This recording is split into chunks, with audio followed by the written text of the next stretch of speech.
Hi, everyone. In this video, I want to welcome you all to English 300 and go over some of the basic kind of information you need to know about the course.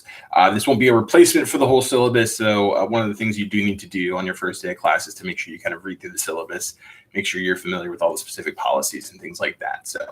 But first off, welcome to English 300. I'm Dr. Jeffrey Way. I'm an assistant professor of English here at Washburn. I regularly teach courses on Shakespeare, early British literature, and composition. So this is teaching English 300 is kind of old hat for me at this point. So just to give you a heads up, first off, just getting in touch with me, I think, please feel free to do so at any point in time, whether you have a question big or small. There's lots of ways you can do that. So first off, I regularly hold office hours this semester. They are 11 a.m. to 1 p.m. on Tuesdays and Thursdays. Feel free to drop by at any time. My door is always open. If you have a small question about a paper, big one, if you just want to say hi, it's always nice to actually meet people since we don't really chat face-to-face in an online course. So feel free to just stop in and say, hey, I'm so-and-so in your online class. I am also, the easiest way to get a hold of me is via email. Hands down, that is something I will check regularly. During the week, I will be sure to get back to you within 24 hours. During the weekend, it might be a little bit longer, but usually even then, it's not too long. You can use the phone number listed in the syllabus to give me a call. But if I'm not in the office, which is probably going to be several days this semester, I'll be working from home or in meetings and things like that. So if you call and leave a message on campus, especially like, let's say if you call on Friday, I may not get it until Monday or even Tuesday. So please email me if you have any questions about anything. You can also feel free to set up a time if you can't make it to campus, or if my office hours don't work, we can set up a time to video chat. I'm more than glad to do that. There's a link to Zoom. We can use Skype, whatever works for you. So please know that I'm available and glad to help out however I can. Like I said, if you have any kind of small question about the syllabus and assignment, anything like that, you can just email me and let me know. There's also a discussion board up on D2L for general questions, so feel free to post questions there. And I check that regularly, and I'm glad to answer those.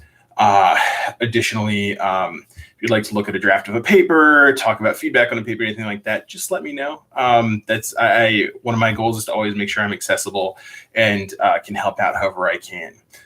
So I do want to talk briefly about kind of the structure of the course and some of the specifics. So first off, a little bit about English 300. So English 300 Advanced College Writing is a course that's designed to build on the skills that you've learned in English 101 and really throughout your first couple of years at Washburn or wherever else you've been, and make the transition from thinking about just writing for audiences to writing for scholarly audiences.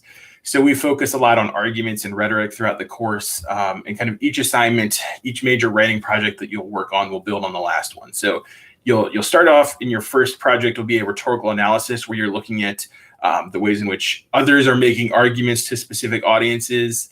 And that's going to lead into your second paper, the community-based argument, where you'll be starting to make your own argument that is research-based for kind of a broad general audience. Which will lay the groundwork for your final paper, which is the scholarly argument. And that's a paper written for an audience in your field. So that'll be a very kind of different approach. We'll be leaning heavily on scholarly research, writing for an audience who knows a lot of the jargon, the terms, things like that. So really the goals are kind of to move from just writing for a general audience to writing for a very specific one, and kind of thinking about the different ways in which audience and arguments need to be made to specific audiences. So there's only one textbook that you will need, and it should be fairly cheap, and that's why I choose it. Everything's an Argument, the 7th edition. You'll notice this is it's called the Brief edition, so it's a smaller one. There is a larger edition of the book with readings, which is a little bit more expensive. And usually, so this is a little bit of an older version. They have a more recent one that includes the MLA 2016 update, which you will need. Heads up here too, they have put out a new version. The 8th edition is now out, but we're not going to be using that one this semester. So heads up there, make sure you kind of get the right version. Obviously, I'm totally fine if you get an in copy, you rent it, however you want to find it. It should be hopefully pretty cheap at this point. So, and the bookstore should obviously have some copies, but you do need to get a hold of that as soon as you can, since you will have readings and assignments that are built out of the textbook coming up in the very near future. So beyond that, all the other resources that you'll need are on D2L. I've tried to provide those for you. So there'll be videos, supplementary readings, and resources that are up on D2L. Additionally, the only other kind of thing there that you'll need is you do need access to an edition of Microsoft Word, and you actually get that free through Washburn. So if you haven't yet downloaded that to your computer, you're not sure how to do that, just let me know.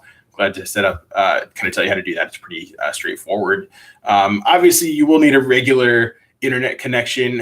You will be expected to complete things and get them submitted by the deadlines, which I'll talk about more in just a minute. So, a computer with an internet connection, Microsoft Word, access to D2L, and then the textbook are kind of the main resources you need.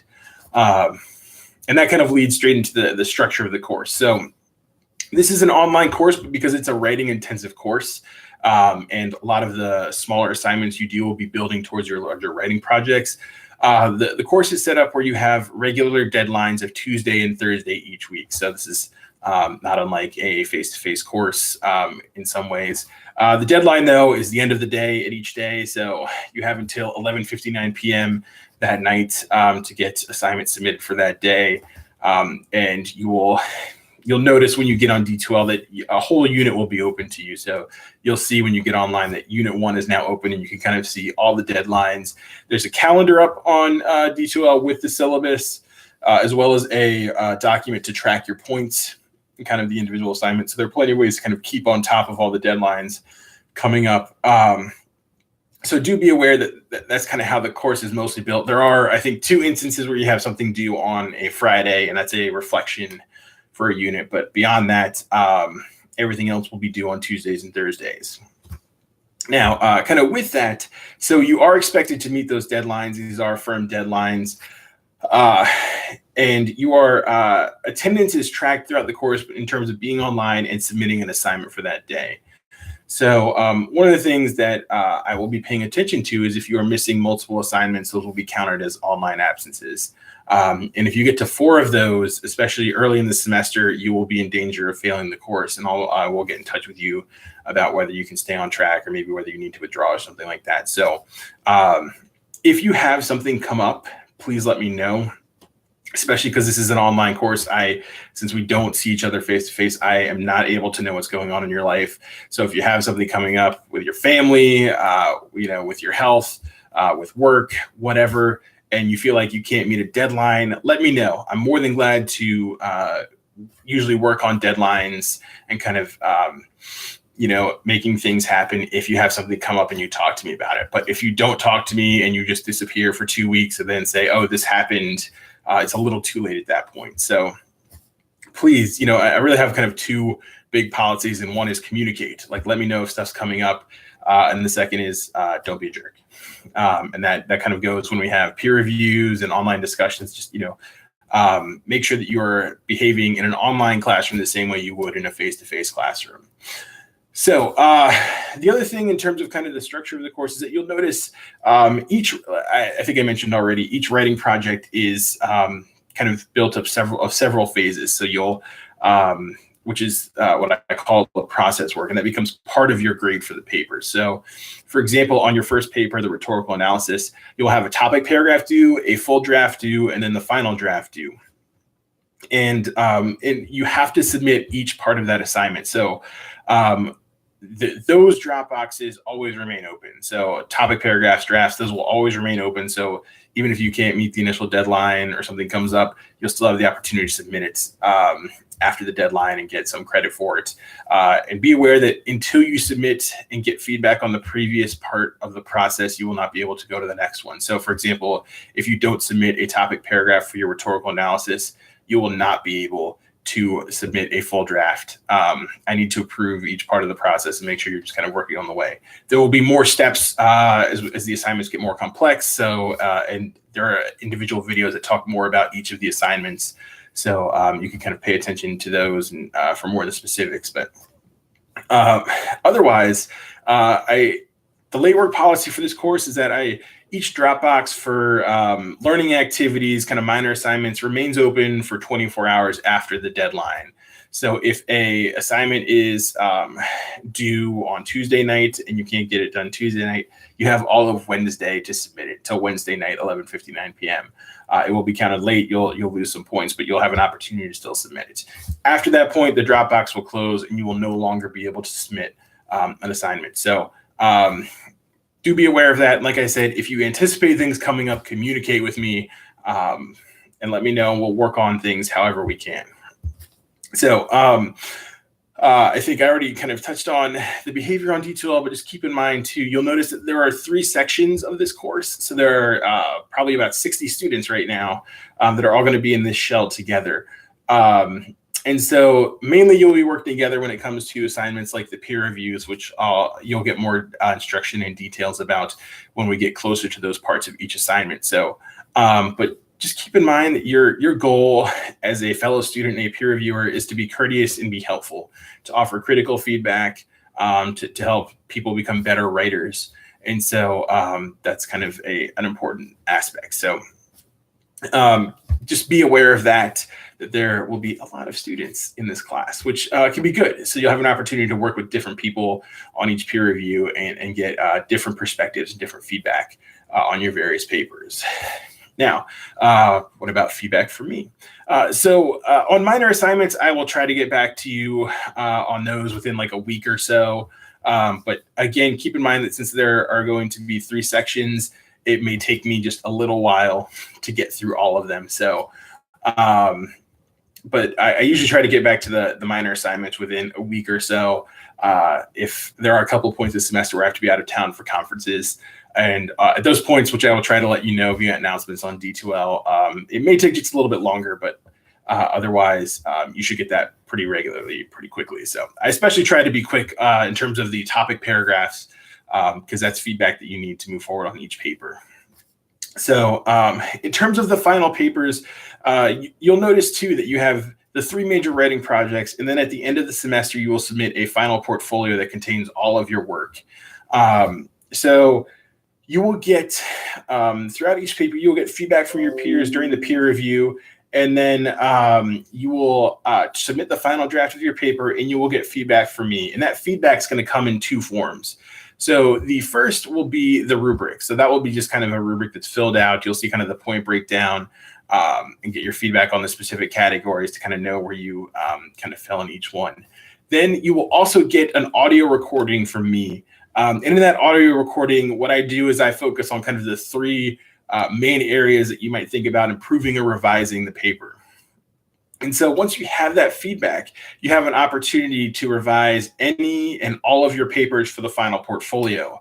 And based on the revisions you make to the paper for the final portfolio, you can boost up the grade of your original paper. So let's say you get a B on the rhetorical analysis and you want to get a stronger grade.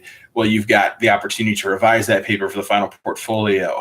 And not only does that contribute to your final portfolio grade, but also it has the opportunity to raise the original rhetorical analysis grade based on the quality of those revisions. Now, that is not guaranteed in any way. So it is based on the quality of the revisions, but I'm glad to talk about how to approach revising the paper, after you get my feedback on each one. So I always want to make sure you have feedback. And then if you feel like the rubric and the audio comments are not enough, let me know. I'm glad to set up a meeting, go over my feedback, talk about a paper. If you want to meet about a draft as you're working on it, just let me know. I'm glad to kind of help out with that however I can. And really this kind of brings me to the last point, and that's accessibility. So just in case you're unaware, if you need to have some sort of accommodation for the course, you need to reach out to the office of I think it's disability accommodations. I know the name has changed a couple of times and I always forget what it is, but you need to, or I think it's diversity and inclusion, the Office of Diversity and Inclusion. So you need to reach out to them and then they will get in touch with me about the accommodations that you need for the course. And then we can talk about those and see if there's anything specific that we need to do. But really, whether whether this applies to you specifically or not, if you're having trouble along the way, please come see me. Please email me. Let me know. Let's set up a time to talk. My goal as your professor is to help you succeed in this class, and I will do whatever I can to help you do that. So if something comes up personally, if you are just struggling on an assignment, if you're not sure about a topic, let me know. We'll set up a time to chat and, kind of make sure that you're working through those ideas. So I look forward to working with all of you throughout the class. I'm really excited to kind of see what you all come up with and what topics you choose to write on this semester. And you'll notice with each assignment we get in there that those topics have some guidelines, but really it's up to you about what you write about, because I think it's always more interesting when you get to choose something that you're interested in. So, but let me know if you have any questions along the way. For this first week, make sure you look through the syllabus quiz, and you introduce yourself in the course discussion board. And then for Thursday, you have a much more of a kind of opening reflective assignment that's just going to give me a little bit more background on your kind of own personal writing history. And that's kind of helps me to kind of figure out where you're coming from when you enter this class. So welcome. I'm looking forward to working with all of you. And like I said, just let me know if you have any questions or issues along the way.